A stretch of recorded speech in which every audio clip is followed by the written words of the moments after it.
Hello friends, यूरापे में आपका स्वागत है। तो हमारा आज का टॉपिक है जैसे कि कई बार रिटेलर्स एईपीएस ट्रांजेक्शन करते समय में उनको डिवाइस नॉट रेडी ऐसे एक एरर आ जाता है एईपीएस ट्रांजेक्शन करते समय में।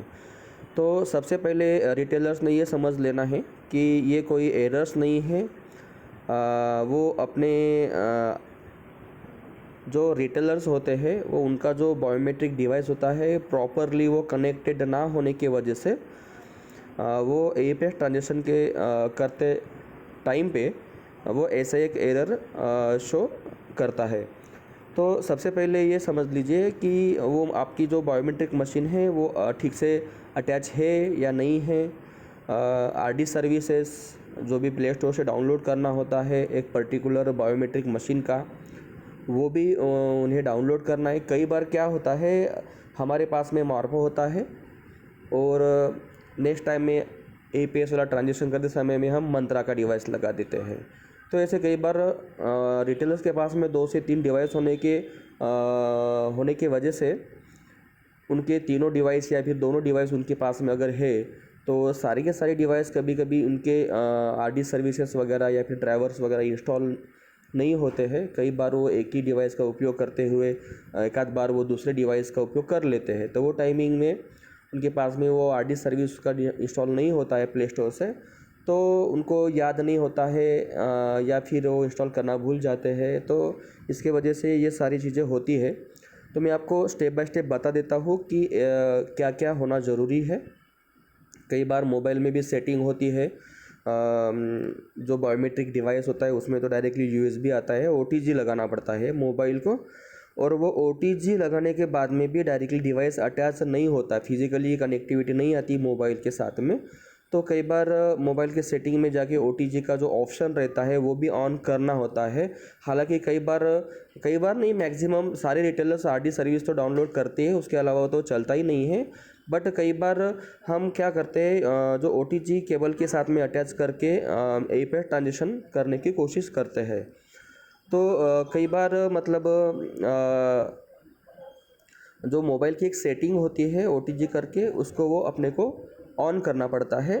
उसके बाद में आप जब बायोमेट्रिक मशीन अटैच करेंगे ओटीजी के साथ में तो वो कनेक्ट हो जाता है। तो मैं आपको स्टेप बाय स्टेप वो प्रोसीजर भी बता देता हूँ, मैं सारी चीज़ें वन बाय वन मतलब क्या क्या होना ज़रूरी है और कैसे करना है।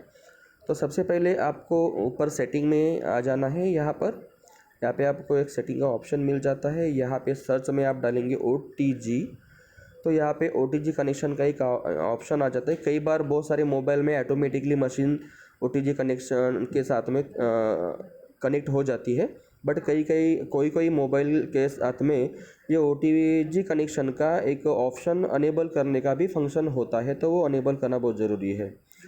ठीक है, तो मतलब ये करने के बाद में आपको ये ऐसे एक मैसेज भी आ जाता है, device is ready to for us करके। उसके बाद में अपन बैक करेंगे। ये तो होगी पहली सेटिंग। दूसरी सेटिंग ये है कि आपको प्ले स्टोर से आपकी जो भी मतलब बायोमेट्रिक डिवाइस है उसका जो भी आरडी सर्विस है, ड्राइवर है, वो इंस्टॉल करना है। उसमें चेक भी कर लीजिएगा, उसमें थंब मांग रहा है, रेडी है, हो गया नहीं हो गया। ठीक है, ये दूसरी प्रोसेस।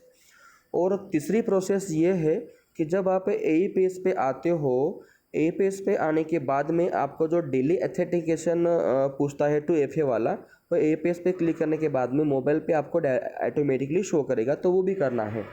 ये हो गई अपनी तीसरी प्रोसेस। और चौथी प्रोसेस हो गई जैसे कि आप एईपीएस में आने के बाद में आपको नीचे में ये देखिए चेंज डिवाइस करके ऑप्शन है। यहाँ पे सिलेक्ट डिवाइस करेंगे, हमारे पास में मार्फो है, मार्फो हम यहाँ पे करेंगे और चेंज डिवाइस करेंगे। ये भी करना ज़रूरी है। ये भी अगर नहीं करते तो भी आपका एईपीएस वाला ट्रांजेक्शन फेल होना है, कोई ना कोई आपको एरर दे देगा।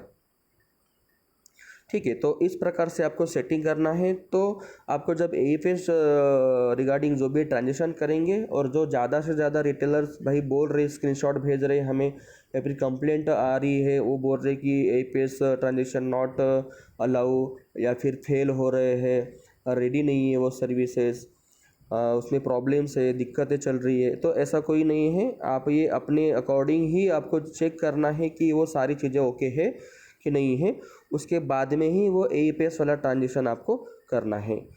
आज के लिए इतना, धन्यवाद।